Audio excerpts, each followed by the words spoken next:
Oleh, zaman lama apa? Lên trên constituency làm chiu cần lỏm em mấy cần lỏm vang thầy lầu hiền trên chính quyền lầu anh quá trên hiền chính quyền lầu bớt xe trên vắt ran lầu chua hay hiền hay kan sir ki hay puma suai po kan sir tri ani hi zona sai tu la omlai sai tu la omlai kan zona kan zo sar khania puma suai nge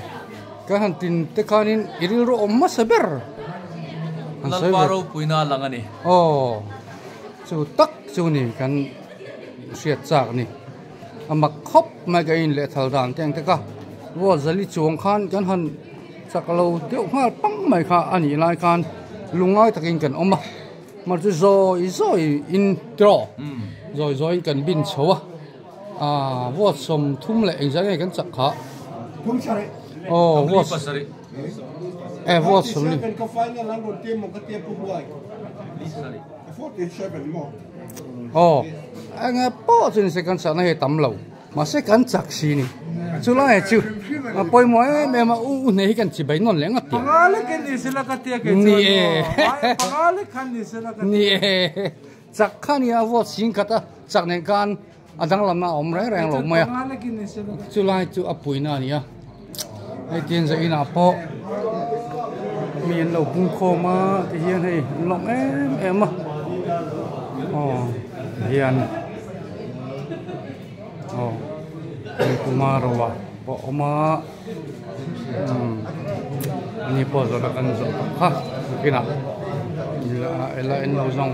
kan in lo ena nga video masa khang kor upload ton kha kan lo mai ni leng teng bel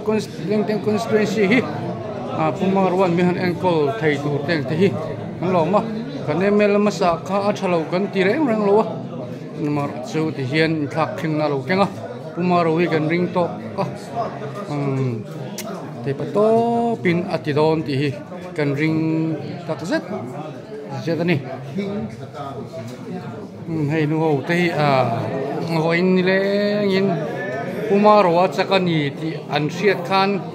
an lo mu tu khi an trabang theilowa them ban an ngaya then be ju kan them bang le theilo kan ni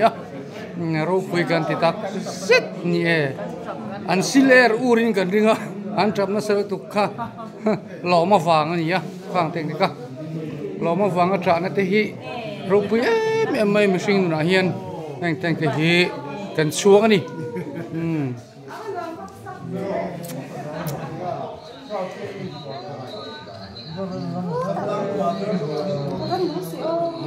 mai le